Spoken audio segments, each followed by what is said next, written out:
Hello guys and welcome back to my channel. So today's video is going to be a slightly different video from ones that I usually do. You guys probably know I said this a couple of times, but I don't really do TBRs. I am a mood reader. I pick up books whenever I want. Loosely in the back of my head I always kind of have like, if I have requested a book from Nick Alley, then I have in my head that like I've got to get around to reading it, but there'll be some books from like 6 months ago that I haven't even read. So I rarely ever do TBRs, but there are a couple of books that I want to get to, so I don't know, I just gave myself a TBR to make sure that I'm prioritising them. So yes, I think there are 5 books in total and I will just take you through them.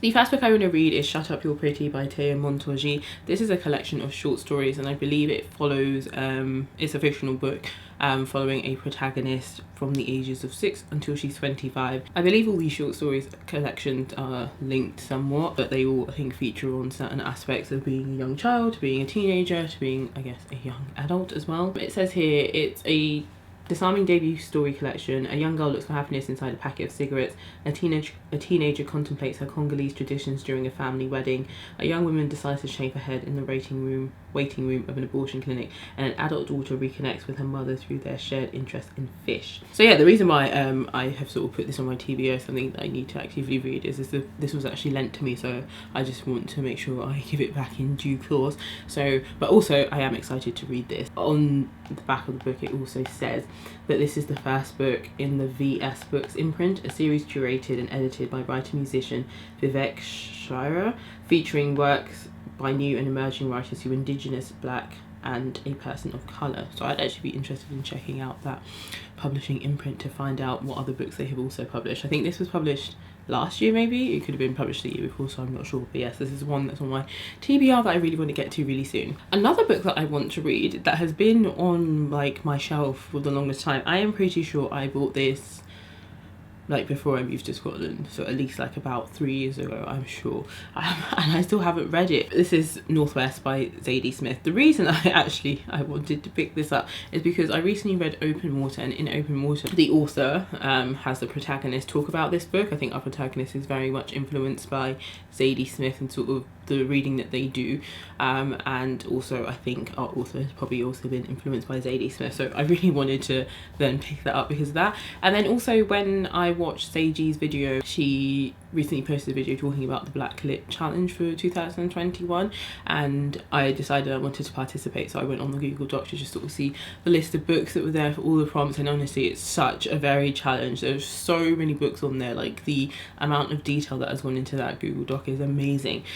So I will link like Sadie's video talking about the announcement, but this book was also on there, so this is going to be one of the books that I read as part of that Black Lit Challenge as well. But just coincidentally I had it already on my TBR to read because of Open Water. Yeah, I never said what this book was about. I literally just went to put it down and I was just like, I never spoke about what this book is about. So my understanding that this is about 4 girls, follows 4 Londoners after they've left their childhood council estate, grown up and moved on to different lives, from private houses to public parks, at work and at play. Their city is brutal, beautiful and complicated.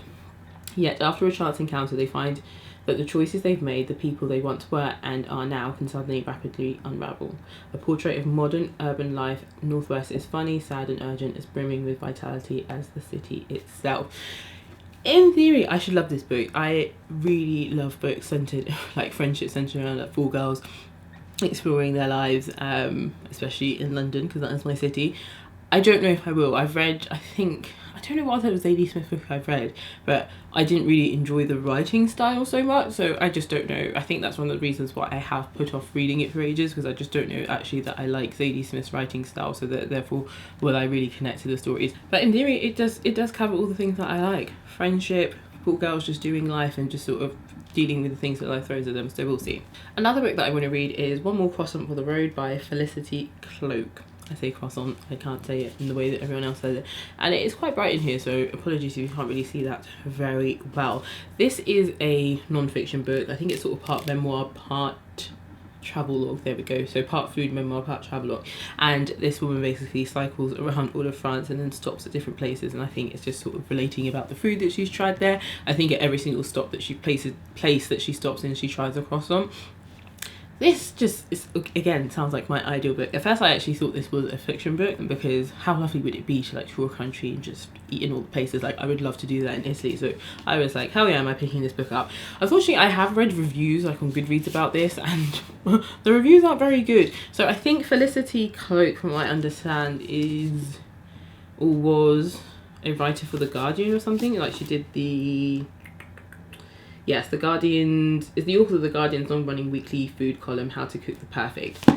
And one of the comments, or a lot of the comments that said basically were that this was just like a collection of ramblings that really should have been like in her articles rather than the book. Like it's not really, I guess, a very seamless book. It's not well put together.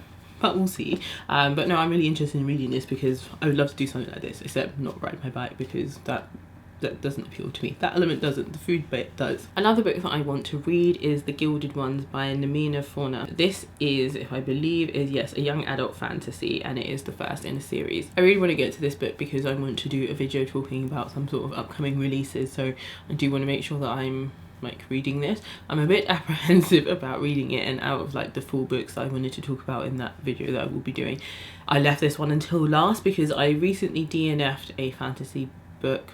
Oh god, I can't remember what it is now, but it's by Rena Barron, and this sounds so similar to that one, and I DNF'd that one because I was just like, you know what, YA fantasy is clearly not a genre that is for me. Like I just don't like this. So yes, I'm a bit apprehensive about this one, but when I read the blurb I was like, that sounds so exciting.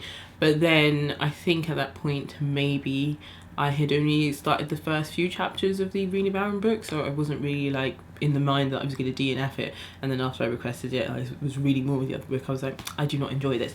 But this book is about 16-year-old Decca. She lives in fear and anticipation.